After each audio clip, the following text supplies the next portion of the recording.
च पिता तुमेव तुमेव बन्धुः च सखा तुमेव विद्या द्रविणं तुमेव सर्वं मम देव ॐ गजाननं भूतगणाधिसेवितं कपित्थजम्बूफलचारुभक्षणम् उमासुतं शोकविनाशकारकं नमामि विघ्नेश्वरपादपङ्कजम्।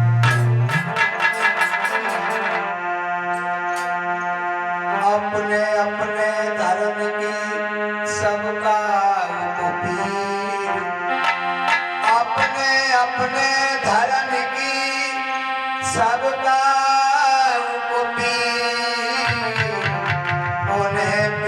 सब धर्म की धन्य धन्य रघुवीर।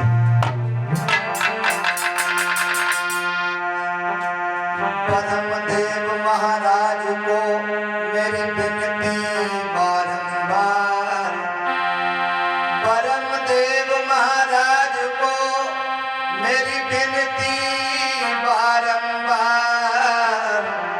लाज रखो संकट हरो शरण पड़ा तेरे द्वार। विवाह शादी के मौके पर ये कुनबा कर्म देता है, मुसीबत में प्रभु का ही नाम सहारा देता है। संत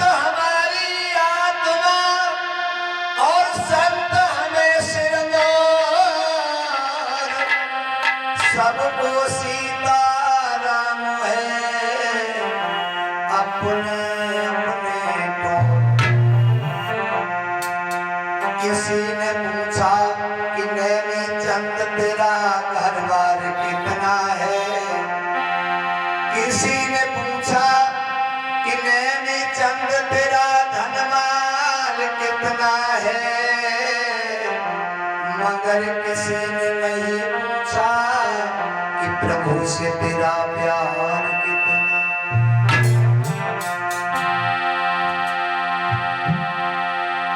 तो केस बहुत है दुनिया में, द्रौपदी जैसे केस नहीं,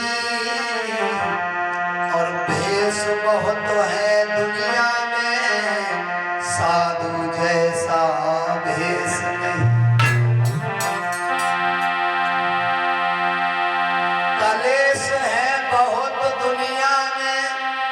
और घर घर जैसा कलेश नहीं,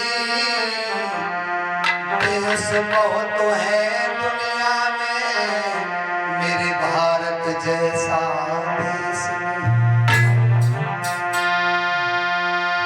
आधार आपके चरण की मैं वंदना करूं हर बार, और लाज रखो नैमी चंद की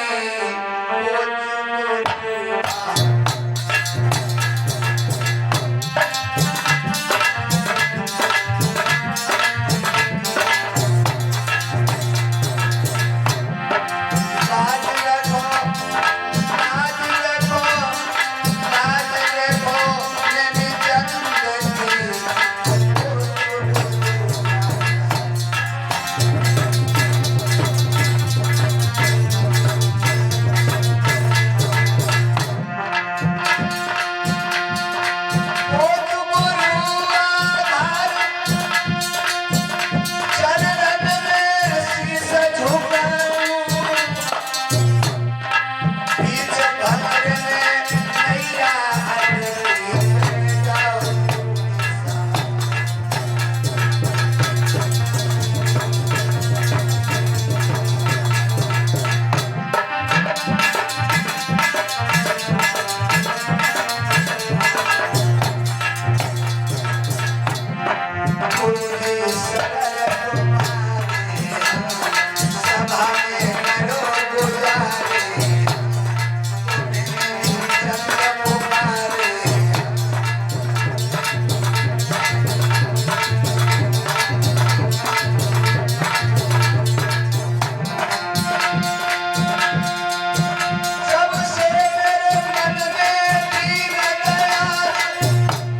भक्त और भगवान की सभी समस्त श्रोता बंधु, आदर के योग हमारे सभी बुजुर्ग, चाचा एवं ताऊ और सीता अनुसुईया जैसी मेरी माताएं बहनें, हम उम्र साथी, प्यार करने योग्य बच्चे, सभी से मेरा हाथ जोड़ के अनुरोध है कि जहां तक मेरी आवाज पहुंचती है, सभी क्षेत्रवासियों को आमंत्रित है कि चलते चलते भगवान की पावन कथा को आज चौथा दिवस व्यतीत होने के लिए जा रहा है। और काम तो हमेशा लगा रहता है, इंसान को कभी फुर्सत नहीं मिलती है, लेकिन थोड़ा थोड़ा समय निकाल करके भगवान के दरबार में लगाएंगे तो सभी का कल्याण होगा। इधर हरिहर क्षेत्र में श्री हरण गंगा के किनारे व्यास नंदन श्री सुखदेव जी समझा रहे हैं कि हे राजा परीक्षित, भगवान मर्यादा पुरुषोत्तम श्री राम पिता की आज्ञा को शिरोधारण करने के बाद राज्य को छोड़ करके जब वन की तरफ कैसे चले हैं, भगवान श्री राम और सीता जी के साथ जब जनकपुरी से विवाह करने के बाद जब घर आए हैं तो बाबा गोस्वामी तुलसीदास जी ने लिखा है क्या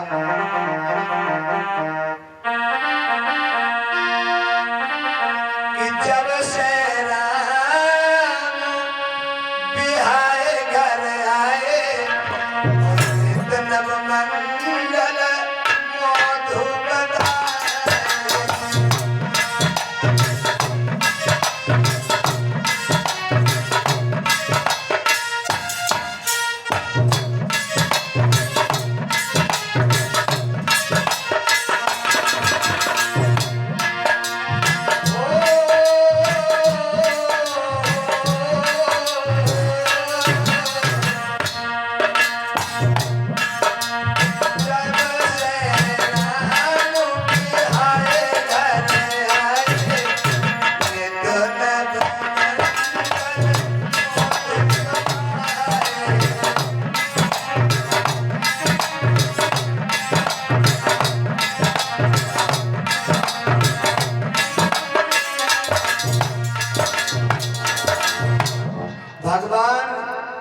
श्री राम जिस दिन से सीता जी के साथ में जनकपुरी में विवाह करने के बाद जब घर पे लौट करके आए हैं तो पूरी अयोध्या एक नवेली दुल्हन की तरह से सजाई गई है।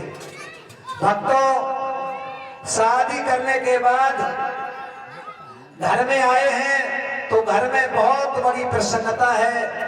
महाराज दशरथ ने कौशल्या को अपने पास बुलाया और कौशल्या को समझाने लगे हैं महाराज दशरथ, और कौशल्या को पास बुला करके जवाब दिया कि कौशल्या, आज से तुम्हारे ऊपर बहुत बड़ी जिम्मेदारी आ चुकी है। क्यों? समझाने लगे हैं कि देखो, बहू के जब घर में आए, पराई घर की लड़की जब बहू बनकर के घर में आए तो उसके वृद्ध सास का कर्तव्य क्या होता है। समझाने लगे हैं कौशल्या, पराई लड़की जब बहू बनकर के घर में आए तो सास का कर्तव्य क्या है। समझाने लगे कि पर लड़की बहू घर आए,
इसी बीच में 50 मुद्राएं छत्रपाल ग्राम भकरोली से अर्पण कर रहे हैं और 100 मुद्राएं हमारे जो बाबा जी हैं टावर वाले उनके परम मित्र फौजी घेरा किसरी की तरफ से और 100 मुद्राएं अर्पण कर रहे हैं। 2 लाइनें ज्यादा नहीं।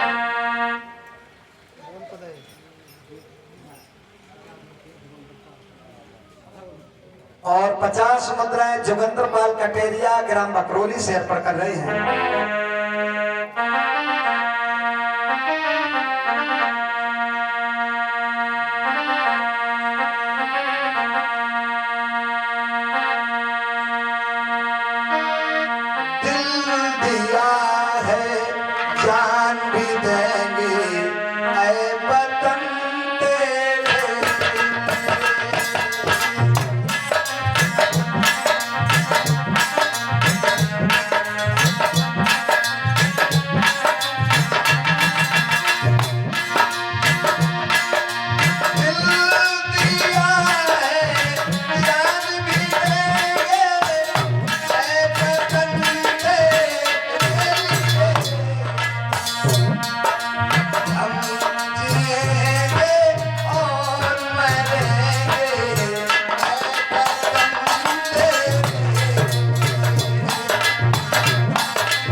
तो महाराज दशरथ कौशल्या रानी को समझा रहे हैं।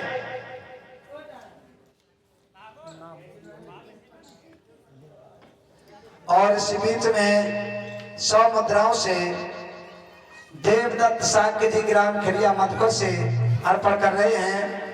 हम भगवान से कामना करते हैं कि भगवान हमेशा सद्बुद्धि प्रदान करता रहे, दौलत भंडारों से भगवान हमेशा भरता रहे।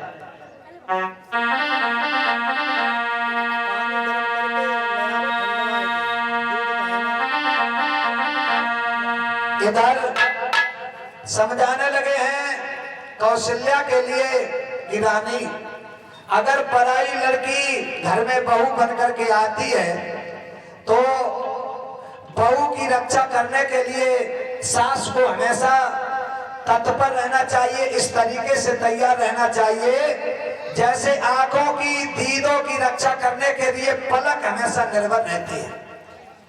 और समझा रहे हैं महाराज दशरथ, सास का ये कर्तव्य है और बहू का कर्तव्य क्या है, बहू का भी कर्तव्य समझा रहे हैं महाराज दशरथ।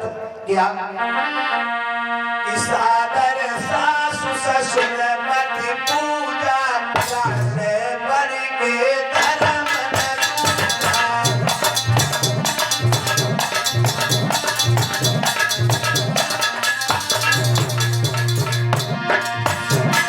सादर सासु ससुर मति पूजा जैसे बन के धर्म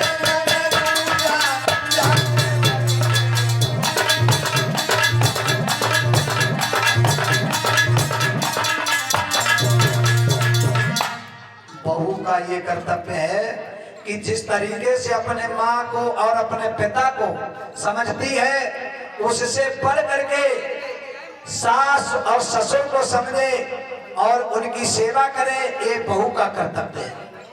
यही बात अगर घर घर में फैल जाए तो सास बहू का जिंदगी के लिए झगड़ा ही खत्म हो जाए, लेकिन आजकल है कहाँ। और इसी बीच में 50 मुद्राएं देवदत्त साक्य जी ग्राम बकरोली से 50 मुद्राएं सम्मानित कर रहे हैं। भगवान हमेशा सद्बुद्धि प्रदान करता रहे और आगे के लिए बढ़ाता रहे। लेकिन आजकल ये जमाना कहाँ है? आजकल क्या है? अरे अब पाँवों को देखो तो सांसों से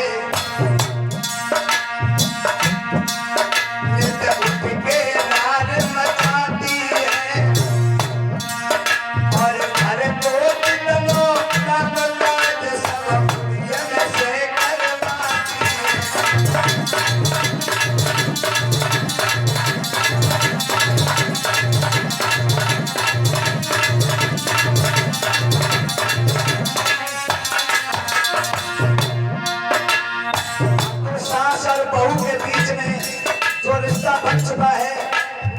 हर समय बहू यही सोचती है आज के जमाने में, क्यों उनका घर का खाना अच्छा नहीं लगता है, क्यों बीए पास आई है, लेकिन उन्होंने पढ़ाई तो कर ली, सभ्यता का ज्ञान नहीं है। और क्या हर कोई ये खाना अच्छे न लागे,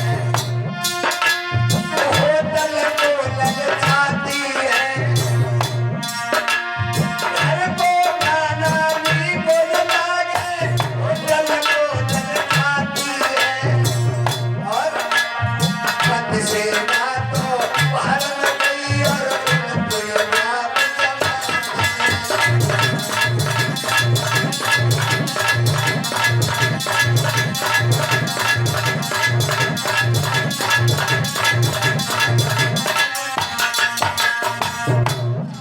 अगर वो दशा है आज घर घर में, वही बात बता रहे हैं महाराज दशरथ बहुत खुश हैं, कौशल्या को समझा रहे हैं कि एक बात का ध्यान रखना, जिंदगी में दो पहलू हुआ करते हैं। जिंदगी में ना ही हमेशा दुख रहता है और ना ही जिंदगी में हमेशा सुख रहता है। आज महाराज दशरथ बड़े प्रसन्न हैं और एक दिन उन्होंने देखा है महाराज दशरथ ने कि सर पर हमारे कुछ बाल सफेद हैं और चौथापन आने के लिए जा रहा है, वृद्ध अवस्था आती जा रही है। तो बाल सफेद देख करके मन में कुछ विचार किया है महाराज दशरथ ने कि इंसान की जिंदगी यूं ही गुजर जाती है, लेकिन भगवान का भजन नहीं कर पाता है। ऐसा ही नहीं, कल कल करते कल गई और बीत गया सब काल, और कल आई ना कल पड़ी तुम गयो मात के।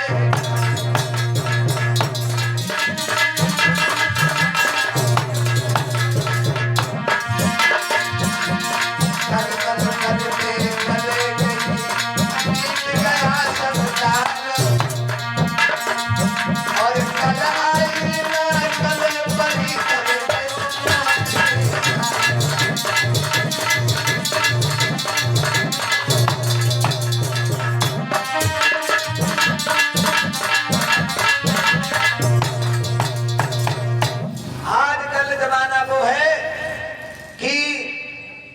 सास ससुर की सेवा कौन जाने। और मैं सच कहता हूं आजकल के नौजवान ये नहीं जानते हैं कि माँ बाप ने किस तरीके से जन्म दिया है, कैसे हमें पाला है और कैसे आगे बढ़ाया है। और जिसने अपने माता पिता की सेवा नहीं की वो भगवान को कभी प्यारा नहीं हो सकता, चाहे कितनी भी लाखों तीर्थ यात्रा करे। और जब घर में जो देवता है उनकी सेवा कोई नहीं करता है और मंदिर में जा करके सर झुका के बैठ जाते हैं, लेकिन घर में जो देवता है उन्हें पानी नहीं देते हैं। बताइए कैसे भारत का उद्धार होगा। और जब से जो लंबे घूंघट वाली नई देवियां आई हैं तब से तो घर की बर्बादी होती चली जा रही है। एक अम्मा थी, उनके बड़े विचार थे, सोच रही थी कि हमारी लड़का की शादी होएगी तो बहू घर में आएगी, बड़ो काम काज करेगी। लेकिन अब बीए पास, पहले शहर की देखो लड़की हैं हमारी बहनाएं, जब शादी होती है बड़े हंसी खुशी के साथ में जाती हैं, और देहात में देखो कि अम्मा दैया रे। लेकिन अब रोना क्यों है? अब तो हम स्वतंत्र हैं, पहले परतंत्र थे, तब ये रोना जब से चला है। हमारे भारतवर्ष में मुसलमानों का शासन था, अंग्रेजों का, और उनका कहना था कि हिंदू की लड़की शादी होकर के जाएगी, वो हमारे एक रात महल में रुकने के बाद जाएगी। तभी हमारी माताएं बहनें अपने भैया से, अपने पिताजी से कंधा लग करके रोती थी कि आज हमारी इज्जत से वो मुसलमान के लिए, तब रोते थे। लेकिन अब तो हम स्वतंत्र हैं, लेकिन रोना जो पुरानी परंपरा चली आ रही है। और शहर की लड़की सीधे कहे वाह वाह काका, बिल्कुल नहीं आऊंगी। और देहात में और एक अम्मा के बड़े विचार थे, लेकिन आजकल सब बोली एक समान नहीं है। अरे संस्कृति, संस्कृत माने भाषा, संस्कृति होती है सभ्यता। भाषा तो पढ़ ली लेकिन सभ्यता का ज्ञान नहीं है। एक अम्मा के बड़े विचार थे, मैं लेकर आया परिवाना, आया बहुओं का जमाना, और सासु बनाई रही रबड़ी, बहू घर में बचाए।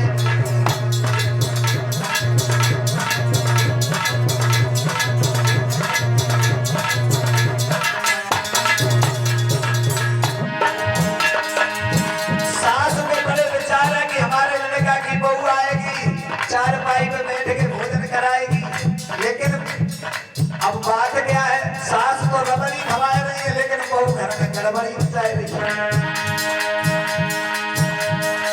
लेकर आया परिवाना, आया बहू का जमाना, सासु खवाए रही रबड़ी, बहू घर में मचाए रही रबड़ी।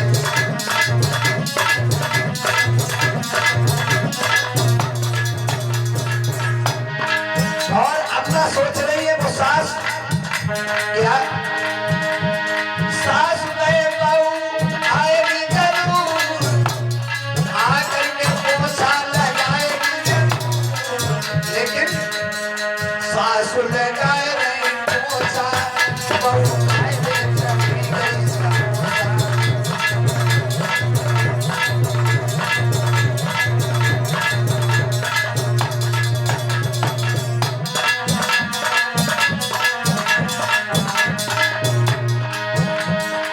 सास के बड़े विचार है, सोच रही कि मेरी बहू आएगी तो पोछा लगाएगी, लेकिन आजकल सास पोछा लगाए रही है।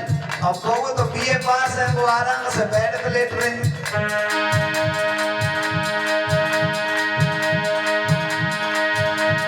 सास गए बहू आएगी जरूर, आगे बिस्तर लगाएगी जरूर, सासु लगाए रही बिस्तर, बहू देखती रही।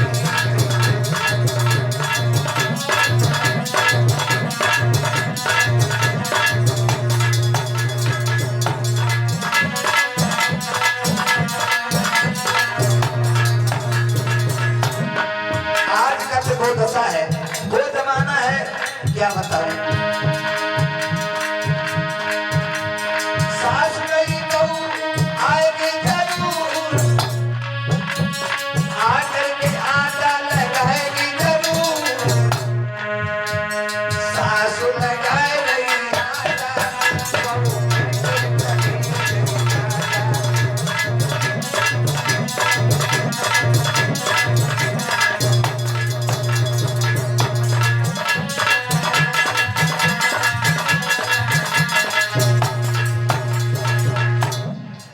आजकल वो दशा है। अगर सास बहू की, ये बहू सोचे कि हमारे माता पिता यही हैं, और सास ये सोचे कि हमारी बहू हमारी लड़की है, तो घर घर में लड़ाई झगड़ा खत्म हो जाए। लेकिन आज जब महाराज दशरथ ने अपने सर पे बाल सफेद देखे हैं, उसी समय सोचने लगे हैं, विचार करने लगे हैं महाराज दशरथ कि बाल होने का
कि अब हमारे ऊपर वृद्ध अवस्था आती जा रही है और सारी जिंदगी इंसान की हुई बीत जाती है, लेकिन भगवान का भजन नहीं कर पाता है।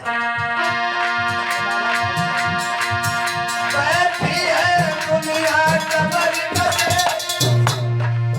बस चली मेरी नई यारी है, और कोई ना कहेगी चल देता, अरे किसने किसकी बारी है।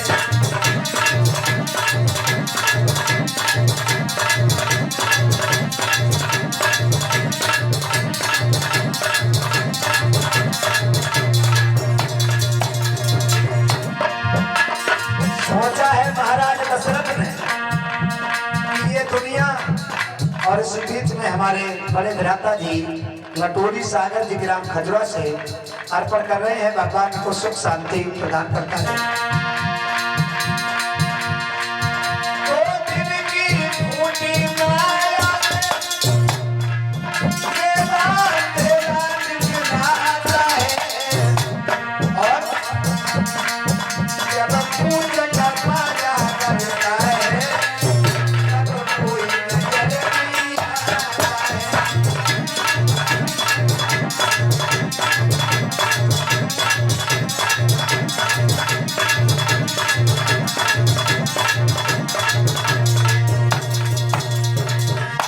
महाराज दशरथ सोच रहे हैं अपने मन में कि अब हमें भगवान का भजन करना चाहिए, हमारे ऊपर वृद्ध अवस्था आती जा रही है, संसार का ये सब रैन का सपना है, केवल भगवान के भजन के अलावा और कुछ नहीं साथ में जाता है।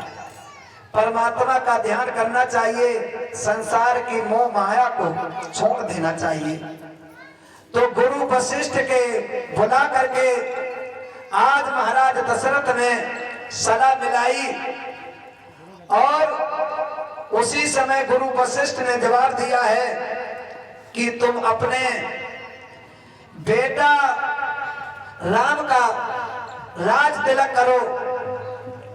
उसी समय भक्तों राम के राज तिलक की तैयारियां होने लगी, क्योंकि महाराज दशरथ ने सोचा कि सारी जिंदगी वही बीत जाती है, अब हमारे ऊपर वृद्ध अवस्था है, हमें भगवान परमात्मा का भजन करना चाहिए। इधर जब राज तिलक की तैयारियां की गई हैं, तो उस समय भरत जो थे वो अपने ननिहाल में थे, कैकेयी के पुत्र भरत जो थे वो अपने ननिहाल में थे, उस समय अयोध्या में नहीं थे। तो जब राम की राज तिलक की तैयारियां देखी हैं, तो आज अयोध्या किस तरह से सजाई गई है कि घर घर में